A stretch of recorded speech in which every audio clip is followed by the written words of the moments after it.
ராஜேஸ்வரி பிரியா, நீங்க எப்படி பாக்குறீங்க 3 பேருடைய பேச்சு? ஐயோ, இப்ப ராமன் சகோதரர் பேசுறத பார்த்தா பெரிய அச்சுறுத்தலா இருக்கு. ஏன்னா இந்தியா அச்சுறுத்தலும் கிடையாது. நீங்க என்ன உங்க நேரத்துல நான் பேசவே இல்லை பாருங்க. பேசலாம். தேசிய ஒருமைப்பாடுன்னு ஒரு வார்த்தை இருக்குங்க. அந்த வார்த்தைக்கு அர்த்தம் என்னன்னு அண்ணன் சொன்னாருன்னா நான் கேட்டுட்டு போயிடுவேன். ஏன்னா இந்தியாவில் வந்து பலதரப்பட்ட மக்கள் இருக்காங்க, பல சமூகம் இருக்குது, மொழி இருக்குது, புவியியல் சார்ந்து இருக்குது, எல்லாவற்றையும் உள்ளடக்கி அவர்களுடைய ஒரே அடையாளமாக இந்தியர்கள் அப்படின்னு நம்ம சொல்லிட்டு இருக்கிற நிலைமையில கடைசியாக சொன்னார் பாருங்க, இந்துக்களை நாங்கள் பாதுகாக்க கூடாதான்னு. இதுதான் இவர்களுடைய நோக்கம், முழு நோக்கம் என்பது ஒரு மதத்தை அவங்க RSS சித்தாந்தத்தை கொண்டு வந்து இங்கே முழுவதுமாக நுழைத்து விட்டார்கள் என்கிறதுக்கு சகோதரர் பேசிய தவிர வேற எதுவுமே நம்ம பேச தேவையில்லை. என்ன நம்ம கர்நாடகாவில் நேற்று முன்தினம் கூட பேசுறாரு பிரதமர் அவர்கள், என்ன பேசுறாரு, ஏன் நவாப்களை பற்றி பேசல, ஏன் நிஜாம்களை பற்றி பேசல. இது மாதிரி வெளிப்படையாக, அதாவது காங்கிரஸ் செய்வதும் சரியான போக்கு இல்லை. பல ஆண்டுகளாக ஆட்சி அதிகாரத்தில் இருந்தவர்கள் அவர்கள் என்ன செய்தார்கள் என்று பேசுறதுக்கு இவங்க 2 பேர்ட்டுமே எதுவுமே இல்லையா? நான் எங்களோட வருத்தம் என்னன்னா, ஒரு இந்தியராக நாங்கள் இந்தியங்கிறத சொல்லும் போது அவ்வளோ பெருமைப்பட்டுக்கிட்டு இருந்த காலகட்டத்தில் உங்களுடைய இந்த அரசியல் போக்கு, இந்த பிரச்சார முறை எது மாதிரி வெளிநாடுகளில் பேசப்படும் தெரியுமா? மிக மோசமான நிலையாக வெளியில் பேசப்படக்கூடிய நிலையை உருவாக்கிட்டு இருக்காங்க. அவர் என்ன சொல்றாரு, ஆட்சியாளர், அதாவது அரசர்களும் ஆட்சியாளர்களும் மக்களுடைய சொத்தை பறிச்சுட்டாங்கன்னு ராகுல் காந்தி சொல்றாரு. உடனடியாக இவர் வெளிப்படையாக இஸ்லாமியர்களை அட்டாக் பண்ணணும். என்னன்னா, இவர் சொன்ன மாதிரி இஸ்லாமியர்களோட வாக்குகளை வாங்கணுங்கிறது அவருடைய நோக்கமா இருக்குன்னா, இந்துக்களுடைய ஓட்டுகளை வாங்கணுங்கிறது இவர்களுடைய நோக்கமா இருக்கு. இது சரியான போக்கா? எனக்கெல்லாம் கண்ணீரே வந்துடும். இவர்களுடைய பேச்சுக்கள், தேர்தல் பிரச்சார முறையெல்லாம் இருக்கு பாருங்க. நம்ம நாட்டை நேசிக்க கூடியவர்களுக்கு உண்மையாகவே இன்றைக்கு வந்து மிலிட்டரியில் இருக்காங்க, ராணுவத்தில் இருக்காங்க, நாட்டுக்காக எத்தனையோ பேர் எவ்வளோ உயிர் தியாகம் பண்ணியிருக்காங்க. எல்லா மதம், மொழி, இனம் இவற்றையெல்லாம் கடந்து சாதி பாகுபாடெல்லாம் இல்லாம இந்திய சுதந்திரத்திற்காக எல்லாருமே ஒற்றுமையா இருந்து பாடுபட்டிருக்காங்க. இன்றைக்கு நீங்க வந்து நின்னுக்கிட்டு மேடையில் நின்றுட்டு பேசுறதுக்கு எவ்வளவா இருக்கு. சாதிவாரி கணக்கெடுப்பு பற்றி திரு மோடி அவர்கள் பேசுவாரா? பேச சொல்லுங்க. நீங்க சொல்லுங்க, இப்ப சொல்லுங்க. சாதிவாரி கணக்கெடுப்பு ஒரு சமூகம் சார்ந்து கல்வி இல்லாம இருக்கும், வேலை இல்லாம இருக்கும், இன்னைக்கு வீடு இல்லாம இருக்கும், இன்னைக்கு வாசல் இல்லாம இருக்கும், கரண்ட் இல்லாம இருக்கும், ரோடு இல்லாம இருக்கும், பள்ளிக்கூடம் இல்லாம இருக்கும். இதையெல்லாம் பற்றி பேச வேண்டிய ஒரு பிரதமர் எதை பத்தி பேசுறது? தாலி அறுத்துருவாங்கன்னு பேசுறதும் ஏன் பேசலாம் அப்படி? சார், ஜாதி வாரியா கணக்கெடுப்பது காங்கிரஸ் சொல்லுது இல்லையா? காங்கிரஸ் இல்ல அவங்க கேக்குறது அவங்க கேக்குற முக்கியமான கேள்வி என்னன்னா, இல்ல அரசியல்களையும் கிடைக்கல, டீசல் விலை உயருது, பெட்ரோல் விலை உயருது, பாதிக்கப்படுறவங்களும் இந்து தானே. சரி, அதுக்கு ஜாதி வாரி சிலிண்டர் விலை உயருது. இல்ல எல்லாத்தையும் சேர்த்து தான் அவங்க சொல்றாங்க. ஜாதி வாரியா கிடைப்பது எந்த தவறும் இல்லை. ஆனா அதுக்குள்ள பல பிரச்சனைகள் இருக்கின்றது. இது நீங்க இதை விட மோசமாக பேசக்கூடிய சூழ்நிலை அந்த ஜாதி வாரிய கணக்கெடுப்பில் வரும். காரணம் என்றால் ஒரு குறிப்பிட்ட சமுதாயத்தை சேர்ந்தாலும் மெஜாரிட்டி இருக்கிறாங்க, அதுக்கு கீழே கிட்டத்தட்ட இதை பார்த்துக்கிட்டு இருக்கவங்களுக்கு சார், நான் சொல்ல, நீங்க ஜாதி வாரியான்னு சொன்னீங்க. இப்ப தமிழ்நாட்டை மட்டும் எடுத்துக்கொள்வோம். இல்ல, ஜாதி வாரி கணக்கெடுப்பு ஏன் எடுக்க விட மாட்டேன்றாமே? எடுக்க முடியல. நீங்க அதுக்கு எதிராக இருக்கீங்க, அதை ஒப்புக்கொள்ளணும்ல. ஒருபோதும் கிடையாது. இதே ராஜேஸ்வரி அம்மையார் அந்த திட்டங்களை கொண்டு வரும்போது ஐயோ நிறுத்துங்க என்று நிலைப்பாடும் அவர்கள் சொல்லுவார்கள். எப்படி சொல்லுவாங்க? எப்படி சொல்லுவாங்க? மண்டல் கமிஷன் எடுத்து வச்சா கமண்டல் கமிஷன் எடுத்து வைக்கிறீங்க. பாலிடிக்ஸ் அதான் கேக்குறாங்க. ஒரு நிமிஷம், இன்னொரு மொழியில கேக்குறாங்க. மண்டல் கமிஷன் ஒன்னு எடுத்து வச்சீங்கன்னா நீங்க கமண்டல் கமிஷன் ஒன்னு வைக்கிறீங்க. கமண்டல் கமிஷனுடைய தேவை என்ன? தமிழ்நாட்டில் மட்டும் எடுத்துக்கொள்வோம் சார். தமிழ்நாட்டில் இன்னைக்கு திருவண்ணாமலை மாவட்டம், கடலூர் மாவட்டம், விழுப்புரம் மாவட்டம், தருமபுரி, கிருஷ்ணகிரி மாவட்டம், இந்த 5 மாவட்டத்தில் எடுத்துக்கொள்ளுங்க. அதே போல் தென்காசி, திருநெல்வேலி, வேலூர், தென்காசி, திருநெல்வேலி, நீங்கள் ராம்நாடு, தேனி மாவட்டம் எடுத்துக்கொள்ளுங்க. இந்த ஒரு 6 மாவட்டத்தில் மட்டும் நீங்கள் லிஸ்ட் எடுத்தீங்கன்னா என்னென்ன கம்யூனிட்டி ரீதியாக மெஜாரிட்டி எந்த இடத்துல இருக்கிறாங்க, மைனாரிட்டி எங்க இருக்கிறாங்க, இதனால அவங்க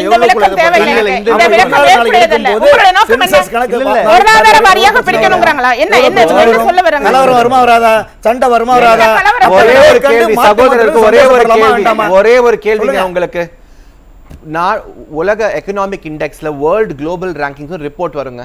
அந்த ரிப்போர்ட்ல வந்து மோடி ஆட்சிக்கு வந்ததுல இருந்து இந்தியா வந்து ரேங்கிங்ல பின்தங்கி இருக்கு.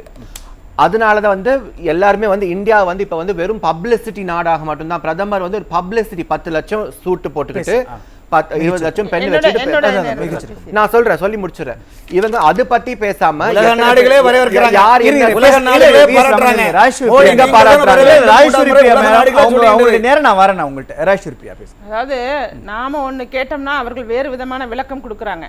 பொருளாதாரம் அப்படிங்கிறதுங்க யாருக்குமே நிலையானது இல்லை. இன்னைக்கு 5 லட்சம் நம்ம சம்பாதிக்கிறவங்க கூட திடீர்னு தொழில நஷ்டம் ஏற்பட்டுனா அதுல இருந்து கீழே இறங்கிடுவாங்க. அப்படி இருக்கும்போது அதை சார்ந்து நாங்க பிரிச்சு அதற்கான உரிமை கொடுக்கறதுக்கெல்லாம் நீங்க யாரு? உங்களுக்கு பேசிக் அடிப்படையிலேயே மக்கள் சார்ந்து மக்கள் நலன் சார்ந்து செயல்படக்கூடியவர்களாக நீங்கள் இல்ல.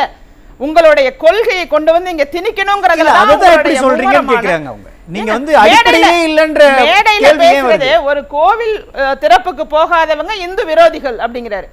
அதாவது எல்லா இடத்திலையுமே ஒண்ணு மதம் சார்ந்து மதத்தை இன்சிஸ்ட் பண்ணி இல்ல ஒரு மதத்திற்கு எதிரான கருத்துக்களை வைக்கணும் அப்படிங்கறதை எப்படி ஏற்றுக்கொள்ள முடியும்? இப்ப எதிரில பேசுறவங்க கேக்குறாங்க, எல்லாருமே கேக்குறாங்க, நான் கேட்கல. மோடி அவர்களுடன் உடன் பிறந்தவர்கள் எத்தனை பேர்? 6 பேர். அமித்ஷா அவர்களோட உடன் பிறந்தவர்கள் 7 பேர்.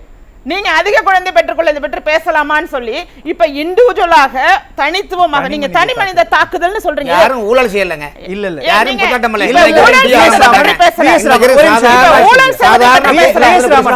அவங்க எழுப்பின 2 முக்கியமான கருத்து என்னன்னா, நீங்க ஏன் சாதிவாரி கணக்கெடுப்புன்றதுல அதுவும் ரொம்ப முக்கியமான டிபேட். ரெண்டாவது அவங்க எழுப்பக்கூடிய முக்கியமான கேள்வி என்னன்னா, அடிப்படையிலேயே பாஜகவினுடைய கொள்கைகள் தவறா இருக்குது. ஒண்ணே ஒன்று அவங்க கேட்கிற கேள்விக்கான ஒரு விளக்கத்தை மட்டும் நீங்க சொல்லிடுங்க. அடிப்படை கேள்வி அதுதான். எத்தனை இஸ்லாமியர்கள் பாஜகவினுடைய எம்பிக்களாக இருக்கிறாங்க? இது காங்கிரஸ்ல இருக்காங்களா? பாஜக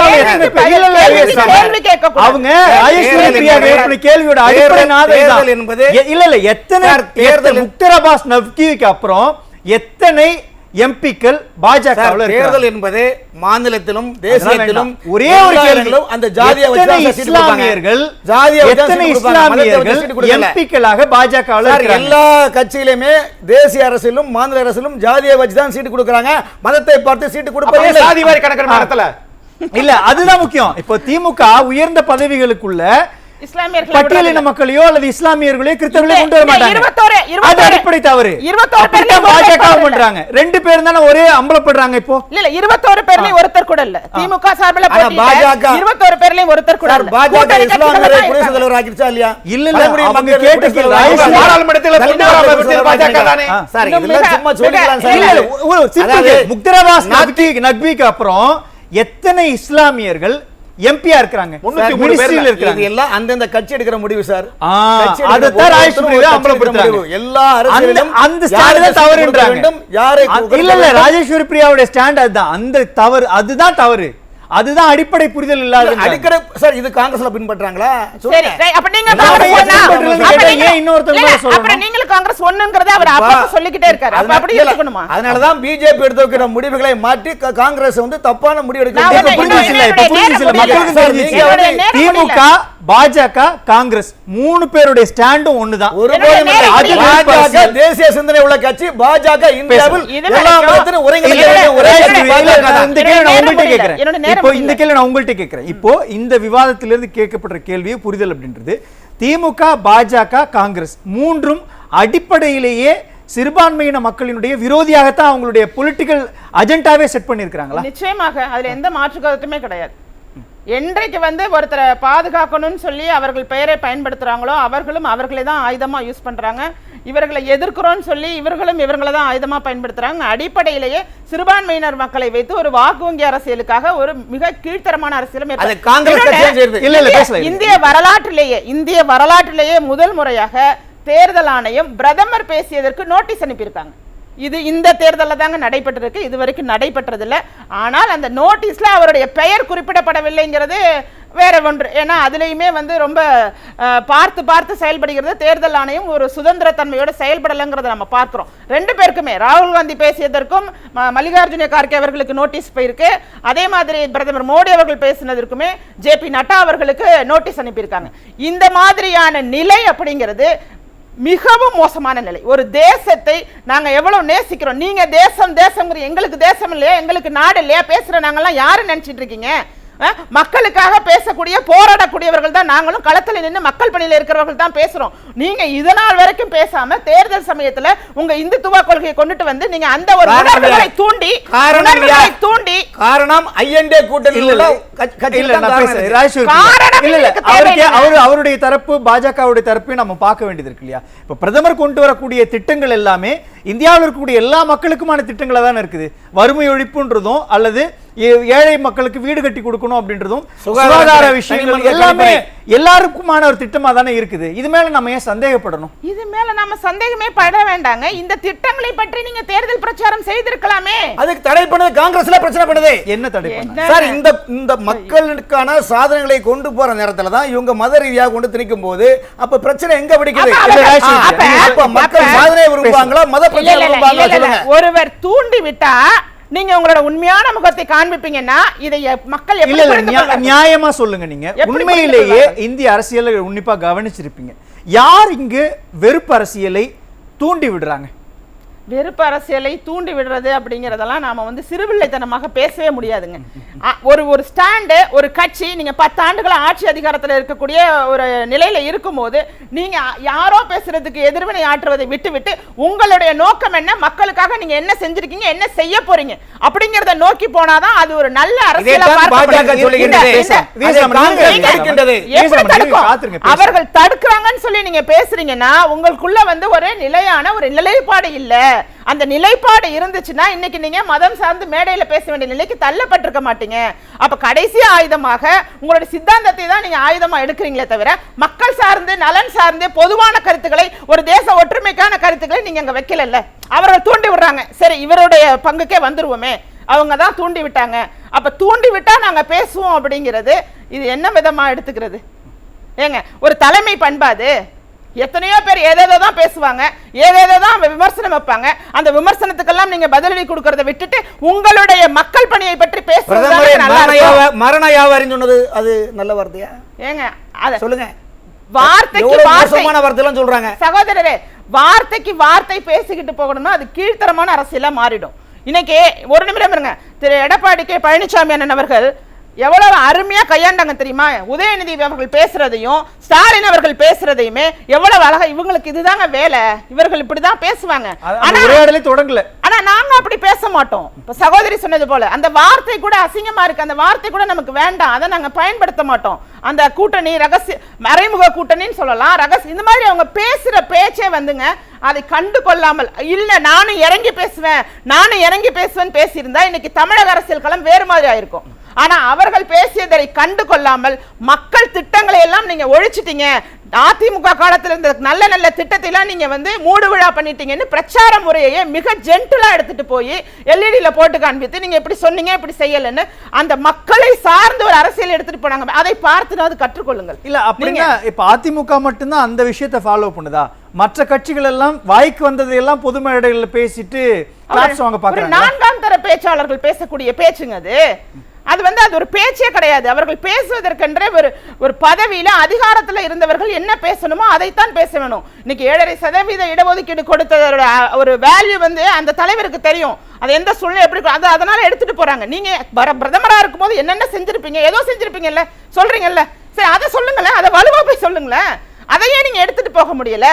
இன்னைக்கு மேடையில போய் நின்னு நவாபு நிஜாம் இந்த மாதிரி வார்த்தைகளை எல்லாம் ஏன் பேசணும்? யார் காரணம்? காங்கிரஸ் காரணம். பாத்தீங்களா? பேச்சுக்கு காங்கிரஸ் காரணம். திரும்ப இந்தியாவுடைய மன்னர்கள் எல்லாம் தேச பக்தர்களான மன்னர்களாம் புறக்கணித்து அவுரங்கசீப்புக்கும் ஹைதராபாத் நிஜாமுக்கு நீ முக்கியத்துவம் கொடுத்து பேசினா அப்ப என்ன அர்த்தம்? அப்ப காங்கிரஸ் அதான் பிரதமர் சொல்ல காங்கிரஸ் என்பது ஒரு முட்டாள் கட்சி. அது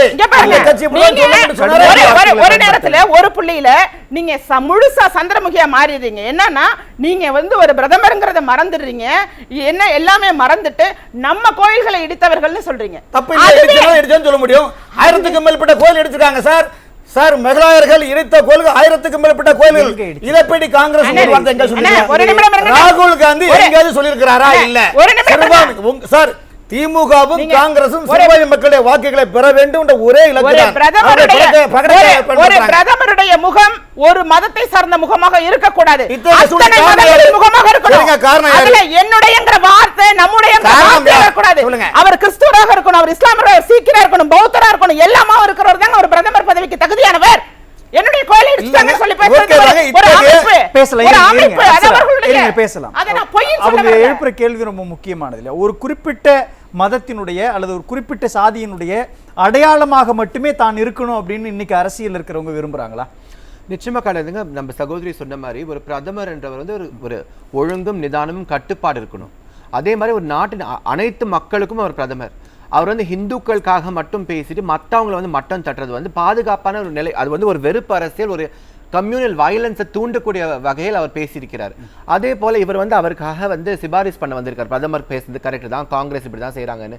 இந்த விவாதத்திலே வெறுப்பு அரசியல் உண்டாகிறார். என்ன வெறுப்பு அரசியல்? இது வந்து எப்படிங்க ஒத்துக்கொள்ள முடியும்? நீங்க வந்து ஹிந்துக்களை பாதுகாக்கணும், இது ஹிந்து நாடுன்ற பாணியில பேசுறாரு. இது எல்லாரோட, இந்தியான்றது செக்யூலர் கண்ட்ரி.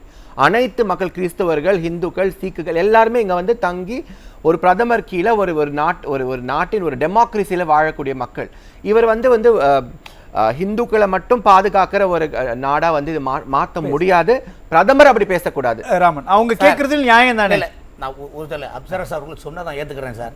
ஆனால் இத்தகைய சூழ்நிலைக்கு தள்ளுவதற்கு யார் காரணம்? என்ன தள்ளிட்டாங்கன்னு கேக்குறேன் சார். காங்கிரஸ் கட்சி என்ன தள்ளிட்டாங்க? இல்ல சார், காங்கிரஸ் கட்சி சிறுபான்மை மக்களுடைய வாக்குகளை பெற வேண்டும் என்ற ஒரே இலக்கு தான்.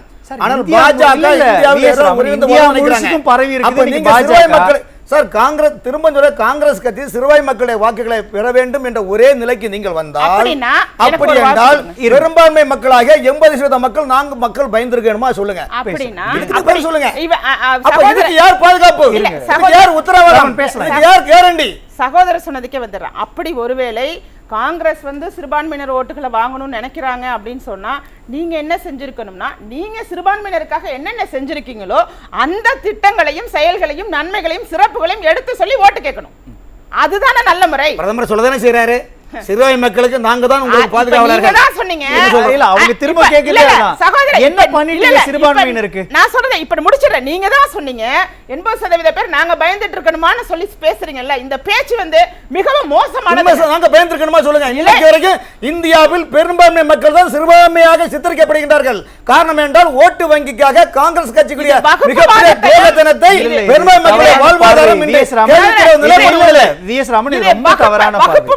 நிலைமை இல்லை. 80% மக்கள் பயந்துட்டு இருக்காங்கன்னு சொல்றது நியாயமான நாட்டை ஏற்கனவே மதத்தால் நீங்கள் பிரிச்சீங்களா இல்லையா? எங்க நம்ம நாடு மதத்தால் பிரிக்கலையே. ஏற்கனவே நீங்க மதத்தால்ன்றது ஜனநாயக நாடு சார். நீங்க எப்படி மதத்தால் பிரிக்கிறீங்க? நீங்கள் ஒருமித்து வாழ வேண்டும் என்றால் காங்கிரஸ் கட்சி தன் நிலைமையை மாற்றிக் கொள்ளுங்கள். காங்கிரஸ் கட்சி தன் நிலைமையை மாற்றாமல் சிறுபான்மை மக்களுக்கு ஓட்டு முக்கியம் என்று நீங்கள் சொன்னால் நாங்கள் பெரும்பான்மை மக்கள் வாக்குகள் சொல்லி என்ன சொல்லுங்க. களத்துல பாத்தீங்கன்னா மக்கள் எல்லாமே ஒற்றுமையா தான் இருக்காங்க. இந்த மாதிரி வெறுப்பு பேச்சுகளால சில பேர் வந்து தூண்டப்படுறாங்க. இந்த மாதிரி பேச்சுகள் தான் வந்து தூண்டி விடுறது. இதெல்லாம் ஃபர்ஸ்ட் வந்து தப்பான வார்த்தைகள். இந்த வந்து அலோவ் பண்ணக்கூடாது. பேசலாம் சொல்லுங்க. மீண்டும் மீண்டும் பேசும்போது அவர்கள் பேசுறதுனால நாங்க இப்படிதான் எதிர்வினை ஆற்றுவோம்னு சொல்லி இந்தியாங்கிற எங்களை வந்து நீங்க ரொம்ப துன்பப்படுத்துற நிலைக்கு தள்ளிட்டீங்க. மக்கள் மத்தியில ஒரு பிரிவினைவாதத்தையும் வகுப்புவாதத்தையும் தூண்டி மதம் அப்படின்னு நீங்க பேச ஆரம்பிச்சா இங்க மக்களுக்குள்ள மதம் பிடிச்சிடும். ஒரு உணர்வு தானங்க அது. அந்த உணர்ச்சியை தூண்டி, உணர்வுகளை தூண்டி அதன் மூலமாக வாக்குகளை வாங்கி நீங்க ஆட்சிக்கு வர்றதுக்கு வராமலே இருக்கலாம். உண்மையாக என்னுடைய அடிமனதிலிருந்து சொல்றேன். நீங்க உங்களுடைய போக்கு அப்படிங்கிறது இந்த மாதிரியே தொடர்ந்துச்சுன்னா இன்னும் 32-33 நாட்கள் இதே நிலை தொடர்ந்து இதே ஆயுதத்தை நீங்க கையில ஏந்தீங்கன்னா மிகப்பெரிய புரட்சி நடக்குங்க இந்தியா முழுவதும். இது காங்கிரஸ் கிடையாது, காங்கிரஸ் கிடையாது. ஒவ்வொரு நாட்டுப்பற்றுடைய இளைஞர்களும் ஒன்று கூடுவாங்க. நிச்சயமாக இந்த நாட்டுப்பற்றை மையமாக வைத்து காங்கிரஸ் கிடையாது, பிஜேபி கிடையாது. இது நாட்டுப்பற்றை மையமாக வைத்து எல்லாருமே ஒன்று கூடி எதிர்த்து ஒரு புரட்சி இங்க நிச்சயமா நடந்துரும். இது வந்து எல்லாருக்குமே சொல்லக்கூடிய ஒரு வார்னிங் மாதிரி நான் எடுத்துக்கிறேன். எனக்கு ஹிந்தி பேச தெரியாது, இல்லைன்னா ஹிந்தியில கூட நான் மோடி அவர்கள்ட்ட சொல்லிடுவேன். இதை டிரான்ஸ்லேட் பண்ணி தான் அனுப்பணும் நான். ஏன்னா இந்த நிலை நீடித்தால் இந்தியா அப்படிங்கிறது ஒரு வேறு நிலைக்கு மாற்றப்பட்டுருங்கிற பயத்துல நாங்க இருக்கோம். அந்த பயத்தை நீங்க குறைக்க வேண்டியது உங்க கடமை, உங்க பொறுப்பு. அதை உணர்ந்து செயல்படுங்கிறது பணிவான வேண்டுகோள்.